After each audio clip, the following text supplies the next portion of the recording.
Hello, friends. This is Dave Horowitz, executive editor at ClassicsToday.com, here with random reviews from the Overflow room.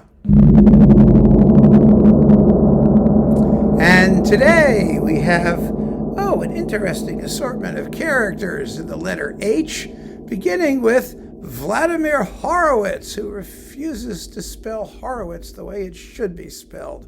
Refused. I told him, I said, spell it the right way, H-U-R-W-I-T-Z. And he said, no. Well, what can I do? Anyway, we've got his complete DG recordings.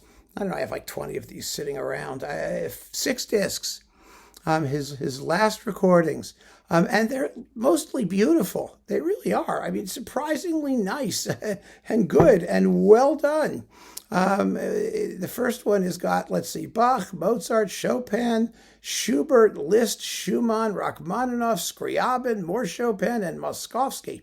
Now, most of this is not the crazy virtuoso stuff anymore. He couldn't do that when he was in his 80s or something, and he knew it, and so he played the music he still could play. It was surprising. Some of it was very surprisingly poetic. It really was.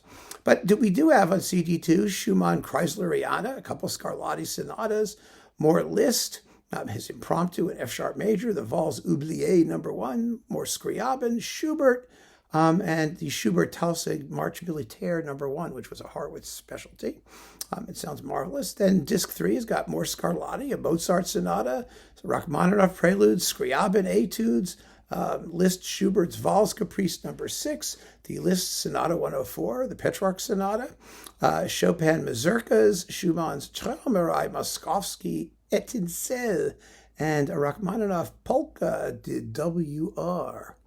And let's see, this CD4 was 2 Mozart concertos, or 1 Mozart concerto, pardon me, number 23, the famous one with Giulini, surprisingly stylish and pleasant.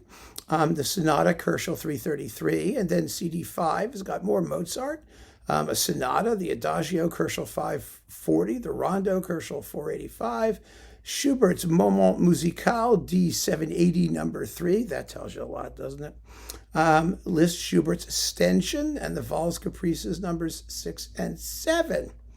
And finally, CD6, which was really a surprise and a hot disc. Schubert's last sonata, D960 in B flat. And, there was a little controversy over that because it was the one that all the hotshot German Schubert people did, and Horowitz breezed into it and did it awfully well. And the Schumann Kindersehnen. So, a lovely, what you might call autumn glow from Vladimir Horowitz. Just wonderful. So there's that. Then we've got, Horowitz live and unedited, the historic 1965 Carnegie Hall return concert. Which is like a big deal. And it's got all kinds of things on it, including a DVD and outtakes and stuff and God knows what else. It's Bach Busoni, the Toccata, Adagio, and Fugue in C major, Schumann's Fantasy in C major, Horowitz specialty, Scriabin sonatas, number 9, the Black Mass, and the poem in F-sharp major, then Chopin Mazurkas, and the first Ballade, and Debussy's Serenade for the Doll, and Scriabin's Etude No. 1 in C-sharp minor, Opus 2, and Moskowski's Etude No. 11, and Schumann's Träumerei, and a complete Kindersehnen. Oh, wow, my God. Really just kind of amazing stuff. And a bonus DVD. You have bonus tracks, bonus DVD, bonus this, bonus that, lots of bonus. And it's Horowitz in 65. It's historic. Famous concert. The one that people lined up for days and camped out in front of Carnegie Hall, and Horowitz and his wife was serving everybody coffee and donuts while they waited to get tickets. It was quite a thing. So that's exciting. Then we've got some film scores by James Horner, a film score composer who I absolutely detest because he steals classical music pieces in the most inappropriate way. I'll never forget watching, the Enterprise in one of the Star Trek movies. What was it, Search for Spock? Or no, The Wrath of Khan, I guess it was.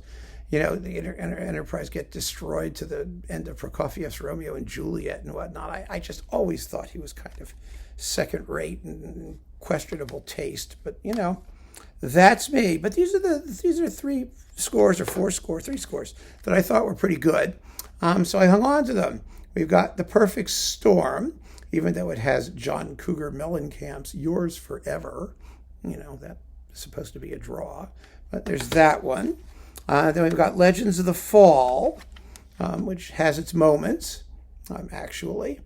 And then we've got Glory. Yeah, that was fun because it's like military and all that stuff. So these were, I think, three pretty good scores by Horner. I know a lot of other people respect him far more than I do. I just find him to be derivative of the derivatives. And then we have, last but not least, Christian Horneman, theater music. He's fun. One of these Scandinavian guys who did like lots of, because they needed incidental music everywhere. And he wrote some really fun incidental music. We've got Aladdin, an adventure overture for orchestra. I mean, who's going to know that? He lived, by the way, from 1840 to 1906. And ballet music from Aladdin. That was an opera, by the way, Horneman. Aladdin. And then melodrama from Act 1 from Esther. Calanus e Faberdromi from Calanus's Feverish Dreams. Oh, thank you. That's what they mean. Faberdrome. Kampen und med Muserne. Yeah, The Struggle of the Muses Suite. And the Göre Suite, as in Göre Lieder, that, like Schoenberg, that's the same story. And you've got some incidental music here with, Tova's funeral procession and In the Woods near Göre and Volmer and Tova and the overture with the Aalborg Symphony Orchestra under Owen Arwell Hughes. Yes, definitely different. If you're interested in fun incidental music from Scandinavia, there you go. Christian Horneman is one of your guys. Lots of fun, along with Johan Halvorsen and people like that. This is just piles of good theater music sitting around out there waiting for you to discover. So keep on listening, friends. Thanks for joining me. Take care.